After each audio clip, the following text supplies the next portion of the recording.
1 करोड़ नए वोटर्स आए थे महाराष्ट्र में और इलेक्शन चोरी किया। कर्नाटक में हमने रिसर्च की है थोड़ी, कर्नाटक में हमने भयंकर चोरी पकड़ी है। मैं ब्लैक एंड व्हाइट में आपको दिखाऊंगा, इलेक्शन कमीशन को दिखाऊंगा। ರಾಹುಲ್ ಗಾಂಧಿ ಅವರು ಬಾಂಬ್ ಸಿಡಿಸಿದ್ದಾರೆ.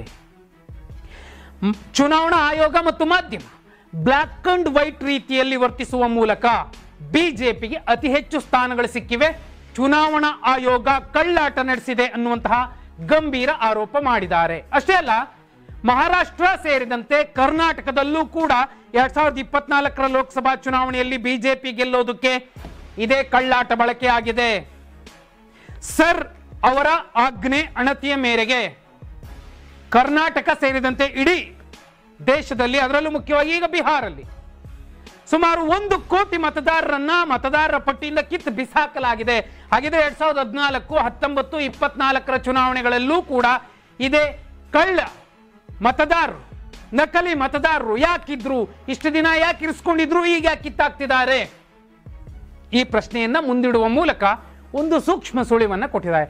ಕರ್ನಾಟಕದಲ್ಲೂ ಕೂಡ ಒಂದು ಕ್ಷೇತ್ರದ ಡಾಟಾ ತಗೊಂಡು ನಾವು ಅನಾಲಿಸಿಸ್ ಮಾಡಿದೀವಿ, ಅಲ್ಲಿ ಕಳ್ಳಾಟ ಆಗಿದೆ, ನಮ್ಮ ಅಭ್ಯರ್ಥಿ ಸೋಲೋದಕ್ಕೆ ಬಹುಮುಖ್ಯ ಕಾರಣ ಆಗಿದೆ ಅನ್ನುವಂತಹ ಗಂಭೀರ ಆರೋಪ ಮಾಡಿದ್ದಾರೆ. ಹಾಗಿದ್ರೆ ಇವರ ಲೆಕ್ಕಾಚಾರಕ್ಕೆ ಬಂದ್ರೆ, ಕಾಂಗ್ರೆಸ್ನವರ ಲೆಕ್ಕಾಚಾರಕ್ಕೆ ಬಂದ್ರೆ, ಈಗ ಇರುವಂತಹ ನಂಬರ್ಗೆ ಹೋಲಿಕೆ ಮಾಡಿದ್ರೆ ನೋಡಿ, ಬಿಜೆಪಿ 17 ಸ್ಥಾನ ಗೆದ್ದಿದೆ, ಕಾಂಗ್ರೆಸ್ 9 ಸ್ಥಾನ ಗೆದ್ದಿದೆ, ಜೆಡಿಎಸ್ 2 ಸ್ಥಾನ ಗೆದ್ದಿದೆ.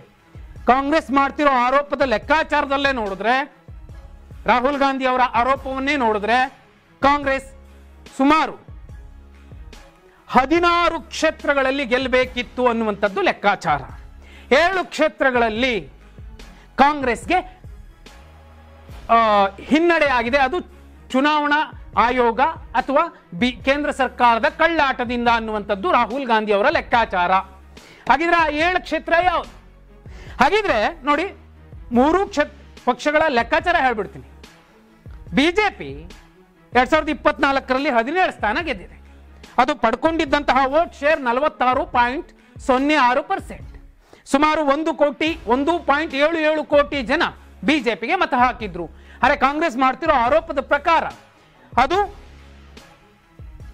11 ಕ್ಷೇತ್ರಗಳಲ್ಲಿ ಅಥವಾ 10 ಕ್ಷೇತ್ರಗಳಲ್ಲಿ ಅಷ್ಟೇ ಗೆಲ್ಲೋದಕ್ಕೆ ಶಕ್ತವಾಗಿತ್ತು ಅನ್ನುವಂಥದ್ದು ಆರೋಪ. ಅದೇ ಕಾಂಗ್ರೆಸ್ 9 ಸ್ಥಾನ ಗೆದ್ದಿದೆ. ಆದರೆ ಕಾಂಗ್ರೆಸ್ ಮಾಡ್ತಿರೋ ಆರೋಪದ ಪ್ರಕಾರ, ಅವರ ಡಾಟಾ ಪ್ರಕಾರ 16 ಕ್ಷೇತ್ರಗಳನ್ನು ಕರ್ನಾಟಕದಲ್ಲಿ ಗೆಲ್ಲಬೇಕಿತ್ತು ಅನ್ನುವಂಥದ್ದು. ಅವರು ಪಡೆದಿರುವಂತಹ ವೋಟ್ ಶೇರ್ 45.43%. ಅಂದ್ರೆ 1% ಡಿಫರೆನ್ಸ್ ಇದೆ ಬಿಜೆಪಿಗೆ. ಇವ್ರಿಗೂ ಕೂಡ 1.75 ಕೋಟಿ ಜನ ಮತ ಹಾಕಿದ್ದಾರೆ ಕಾಂಗ್ರೆಸ್ಗೆ. ಜೆಡಿಎಸ್ ಲೆಕ್ಕ 2 ಕ್ಷೇತ್ರಗಳನ್ನು ಗೆದ್ದಿದೆ, ಅದು ಕೇವಲ 1 ಕ್ಷೇತ್ರ ಗೆಲ್ಲಬಹುದಾಗಿತ್ತು, 1 ಕ್ಷೇತ್ರದಲ್ಲಿ ನಮಗೆ ಅನ್ಯಾಯ ಆಗಿದೆ ಅನ್ನುವಂಥದ್ದು ಲೆಕ್ಕಾಚಾರ. ಜೆಡಿಎಸ್ಗೆ ಸಿಕ್ಕಂತಹ ವೋಟ್ ಶೇರ್ 5.6%.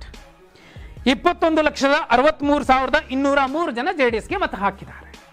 ಹಾಗಿದ್ರೆ 6-7 ಕ್ಷೇತ್ರಗಳೇ ನೋಡಿ, ಅಂದಾಜು ಮಾಡಿರುವಂಥದ್ದು ಮತ್ತು ಕಾಂಗ್ರೆಸ್ ಮತ್ತು ರಾಹುಲ್ ಗಾಂಧಿ ಹೇಳ್ತಿರುವಂತಹ ಧಾಟಿ, ಕಾಂಗ್ರೆಸ್ ನಾಯಕರ ಆರೋಪಗಳ ಲೆಕ್ಕ ಎಲ್ಲವನ್ನ ಮುಂದಿಟ್ಕೊಂಡು ನೋಡಿದ್ರೆ ಒಂದು ಅಂಶ ಕಣ್ಮುಂದೆ ಬರುತ್ತೆ.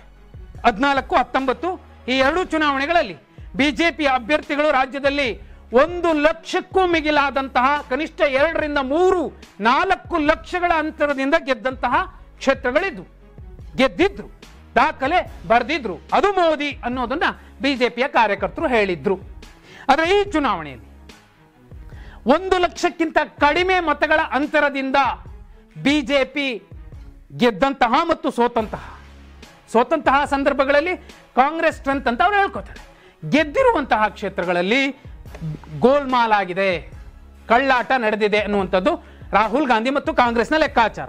ಯಾವುದದು 7 ಕ್ಷೇತ್ರಗಳು? ಒಂದು ಕಡಿಮೆ ಅಂತರದಿಂದ ಲೆಕ್ಕ ಹಾಕೋಣ ನೋಡಿ. ಬೆಂಗಳೂರು ಕೇಂದ್ರ ಲೋಕಸಭಾ ಕ್ಷೇತ್ರದಲ್ಲಿ PC ಮೋಹನ್ ಅವರು ಕೇವಲ ಮನ್ಸೂರ್ ಅಲಿ ಖಾನ್ ಅವರ ಎದುರಲ್ಲಿ 32,707 ಮತಗಳ ಅಂತರದಿಂದ ಗೆದ್ದಿದ್ದಾರೆ. ಇದು ಅವರಿಗೆ ಅತಿ ಅತಿ ಅತಿ ಕಡಿಮೆ ಲೀಡ್. 14-19ರಲ್ಲಿ ಯಾವ ರೀತಿ ಗೆದ್ರು, ಎಷ್ಟು ದೊಡ್ಡ ಲೀಡ್ ಇತ್ತು, ಈಗ ಯಾಕೆ ಕೇವಲ 32,707 ಮತಗಳ ಅಂತರದಿಂದ ಗೆದ್ರು? ಮೇ ಬಿ ರಾಹುಲ್ ಗಾಂಧಿ ಅವರು ಇದೇ ಕ್ಷೇತ್ರವನ್ನ ಮುಂದಿಟ್ಟಿರಬಹುದು. ಇದಲ್ಲದೆ ಕಾಂಗ್ರೆಸ್ ನಾಯಕರು ಹೇಳ್ತಿರೋ ಇನ್ನೊಂದು ಲೆಕ್ಕ, ಹಾವೇರಿಯಲ್ಲಿ ಈ ಹಿಂದಿನ ಅಭ್ಯರ್ಥಿಗಳ ಲೀಡ್ ಎಷ್ಟಿತ್ತು? ಬಸವರಾಜ ಬೊಮ್ಮಾಯಿ ಅವರು ಕಾಂಗ್ರೆಸ್ನ ಅಭ್ಯರ್ಥಿ ಆನಂದ ಸ್ವಾಮಿ ಗಡ್ಡದೇವರ ಮಠ ಅವರ ಎದುರಲ್ಲಿ ಗೆದ್ದಿದ್ದು, ಅದು ಮಾಜಿ ಸಿಎಂ. ಕೇವಲ 43,513 ಮತಗಳ ಅಂತರ. ಮೇ ಬಿ ಕಾಂಗ್ರೆಸ್ನವರ ಲೆಕ್ಕಾಚಾರದ ಪ್ರಕಾರ ಹಾವೇರಿ ಕೂಡ ಕಾಂಗ್ರೆಸ್ ಗೆಲ್ಲಬೇಕಿತ್ತು ಅನ್ನುವಂಥದ್ದು ಇರಬಹುದು. ಇದನ್ನು ಬಿಟ್ಟರೆ ಚಿತ್ರದುರ್ಗ ಮಾಜಿ DCM ಗೋವಿಂದ ಕಾರಜೋಳ ಅವರು BN ಚಂದ್ರಪ್ಪ ಅವರ ಎದುರಲ್ಲಿ ಕಾಂಗ್ರೆಸ್ ಅಭ್ಯರ್ಥಿ ಕೇವಲ 48,121 ಮತಗಳ ಅಂತರದಿಂದ ಗೆದ್ದಿದ್ದಾರೆ. ಅದೇ ಈ ಹಿಂದಿನ ಚಿತ್ರದುರ್ಗದ ಬಿಜೆಪಿ ಅಭ್ಯರ್ಥಿಗಳು 19ರಲ್ಲಿ ಎಷ್ಟು ದೊಡ್ಡ ಲೀಡ್ ಇತ್ತು, ಈಗ ಯಾಕಿಲ್ಲ? ಇದು ಈಗ ಚರ್ಚೆ ಆಗ್ತಿರುವಂತಹ ಸಂಗತಿ.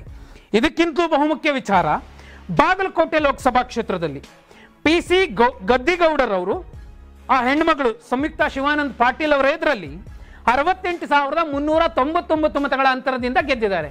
ಆದರೆ ಈ ಹಿಂದಿನ ಲೀಡ್ ಎಷ್ಟಿತ್ತು? ಬಿಜೆಪಿ ಅಭ್ಯರ್ಥಿಯಲ್ಲಿ ಗೆದ್ದಿದ್ದದ್ದು. ಅದನ್ನೇ ಈಗ ಕಾಂಗ್ರೆಸ್ ತಾಕೀತು ಮಾಡ್ತಿದೆ, ಪ್ರಶ್ನೆ ಮಾಡ್ತಿದೆ, ಆರೋಪಿಸ್ತಿದೆ. ಇದಾದ ಮೇಲೆ ಕೋಲಾರದಲ್ಲಿ ಇದೇ ಕಾಂಗ್ರೆಸ್ ಅಭ್ಯರ್ಥಿ KV ಗೌತಮ್ ಅವರ ಎದುರಲ್ಲಿ ಮಲ್ಲೇಶ್ ಬಾಬು ಅವರು JDS ಅಭ್ಯರ್ಥಿ 71,388 ಮತಗಳ ಅಂತರದಿಂದ ಗೆದ್ದಿದ್ದಾರೆ. ಈ ಲೀಡು ಕೂಡ ಗೋಲ್ಮಾಲ್ ಇರಬಹುದು ಅನ್ನುವಂಥದ್ದು ಕಾಂಗ್ರೆಸ್ ಲೆಕ್ಕಾಚಾರ. ಇದಲ್ಲದೆ ಬಿಜಾಪುರದಲ್ಲಿ ಈ ಹಿಂದಿನ ಬಿಜಾಪುರ ಹೇಳಿ ಕೇಳಿ ಹಿಂದುತ್ವದ ಭದ್ರಕೋಟೆ, ಕಟ್ಟರ್ ಹಿಂದೂವಾದಿಗಳಿರುವಂತಹ ಕ್ಷೇತ್ರ. ಇಲ್ಲಿ ರಮೇಶ್ ಜಿಗಜಿಣಗಿ ಅವರು ಬಿಜೆಪಿ ಅಭ್ಯರ್ಥಿ ಕಾಂಗ್ರೆಸ್ನ ರಾಜು ಅಲ್ಗೂರ್ ಅವರ ಎದುರಲ್ಲಿ ಕೇವಲ 77,229 ಮತಗಳ ಅಂತರದಿಂದ ಗೆದ್ದಿದ್ದಾರೆ. ಅಂದ್ರೆ ಇಲ್ಲೂ ಕೂಡ ಕಾಂಗ್ರೆಸ್ ಅನುಮಾನದಿಂದ ನೋಡ್ತಾ ಇದೆ. ರಾಹುಲ್ ಗಾಂಧಿ ಅವರು ಹೇಳಿರುವಂತಹ ಆರೋಪ ಮತ್ತು ಆ ಒಂದು ಕಳ್ಳಾಟ ಇಲ್ಲೂ ನಡೆದಿರಬಹುದಾ? ಕಾಂಗ್ರೆಸ್ ನಾಯಕರು ಚರ್ಚೆ ಮಾಡ್ತಿರುವಂತಹ ವಿಚಾರ ಇದು.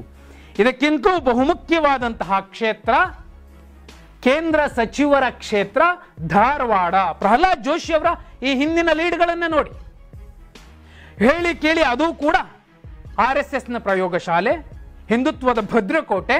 ಅಲ್ಲಿ ಅತ್ಯಂತ ಹಿಂದುಳಿದ ಸಮಾಜಕ್ಕೆ ಸೇರಿದಂತಹ ವಿನೋದ್ ಅಸೂಟಿ ಅವರು ಕಾಂಗ್ರೆಸ್ ಅಭ್ಯರ್ಥಿ ಪ್ರಹ್ಲಾದ್ ಜೋಶಿ ಅವರ ಎದುರಲ್ಲಿ ಕೇವಲ 97,324 ಮತಗಳಿಂದ ಸೋಲ್ತಾರೆ.